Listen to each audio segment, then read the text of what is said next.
চলুন আজ আমরা প্রাচীন মক্কার এমন একজন প্রভাবশালী নারীর গল্প শুনি যার জীবন কাহিনী কোরআনে এক সতর্কতামূলক বার্তা হিসেবে রয়ে গেছে।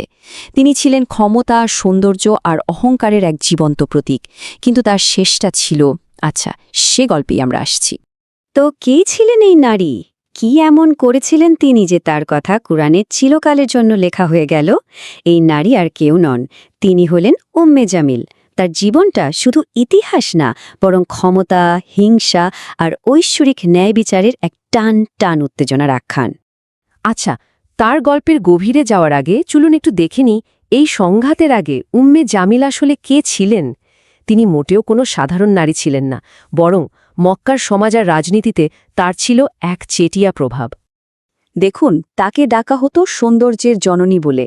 ভাবা যায়, তিনি ছিলেন মক্কার সবচেয়ে ক্ষমতাধর কুরাইশ বংশের মেয়ে, আর বিয়ে হয়েছিল আবু লাহাবের মতো ধনী আর প্রভাবশালী একজনের সাথে।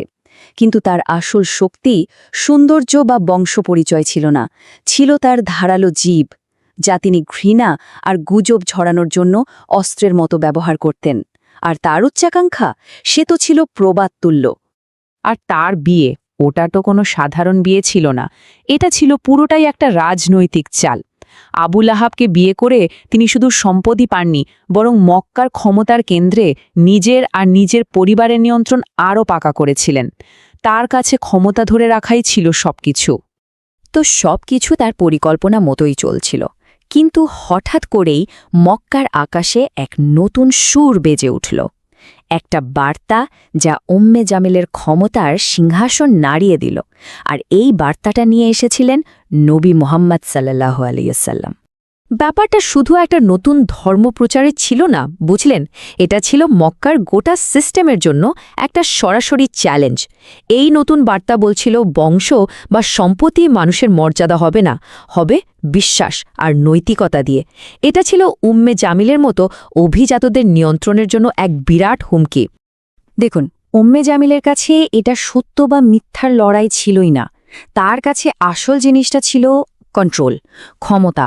তিনি খুব ভালো করেই বুঝেছিলেন নবী মোহাম্মদের প্রভাব যদি বাড়তে থাকে, তাহলে তার পরিবারের এতদিনের সম্মান, প্রতিপত্তি সব ধুলোয় মিশে যাবে। তাই এটা ছিল তার জন্য টিকে থাকার লড়াই। আর নিজের ক্ষমতা টিকিয়ে রাখার জন্য উম্মে জামিল যা শুরু করলেন তাকে এক কথায় বলা যায় ঘৃণা অভিযান।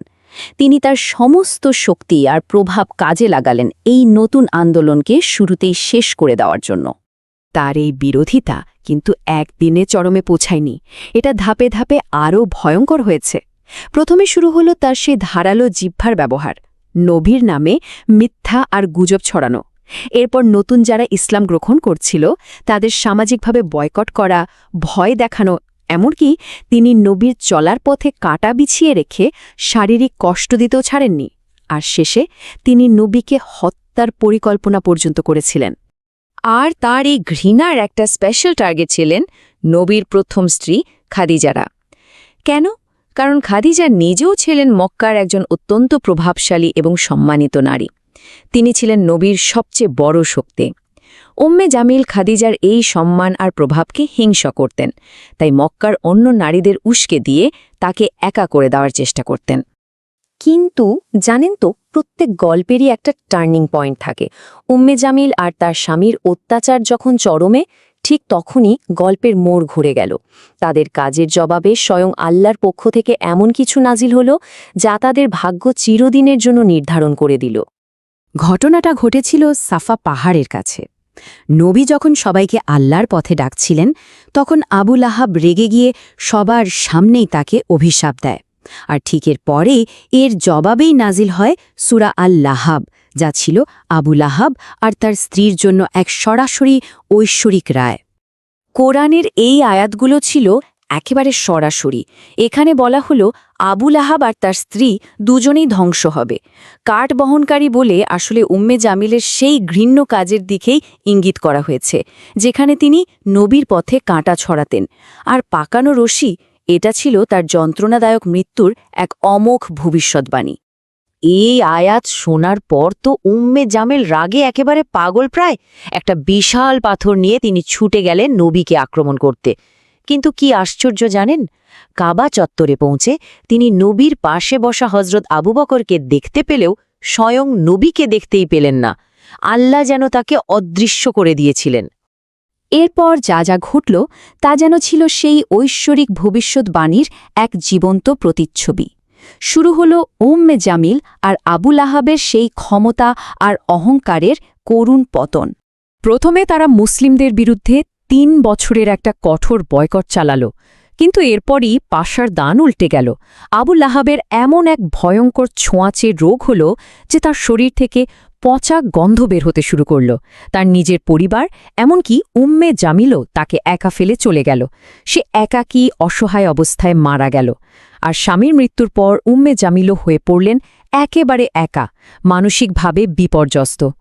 একবার ভাবুন তো ব্যাপারটা, যে নারী একসময় মক্কার সবচেয়ে ক্ষমতাধরদের একজন ছিলেন, যার ছিল অগাধ সম্পদ, অতুলনীয় সম্মান, আর যার কথায় বাঘে গরুতে এক ঘাটে জল খেত, তার শেষটা হল দুর্দশা, অপমান আর যন্ত্রণার মধ্যে দিয়ে। পার্থিব ক্ষমতা যে কতটা ঠুনকো হতে পারে এটা তার এক জ্বলজ্জন্ত উদাহরণ। আর তার মৃত্যু, সে তো আরও অদ্ভুত আর ভয়ঙ্কর এক পরিহাস। বলা হয় উন্মাদ অবস্থায় তিনি নাকি সেই পাথরটাই খুঁজে পেয়েছিলেন যেটা দিয়ে তিনি নবীকে মারতে গেছিলেন। এরপর সেই পাথর দিয়ে নিজের মাথায় নিজে আঘাত করে তার মর্মান্তিক মৃত্যু হয়। তার ঘৃণার অস্ত্রই যেন শেষ পর্যন্ত তার ধ্বংসের কারণ হয়ে দাঁড়াল। তো মক্কার এই অভিশপ্ত রানীর গল্পটা আমাদের কি শেখায়? এর আসল বার্তাটা কি? এই কাহিনী আমাদের ভাবতে বাধ্য করে যে অহংকার, ঘৃণা আর ক্ষমতার অপব্যবহারের শেষটা কতটা ভয়াবহ হতে পারে।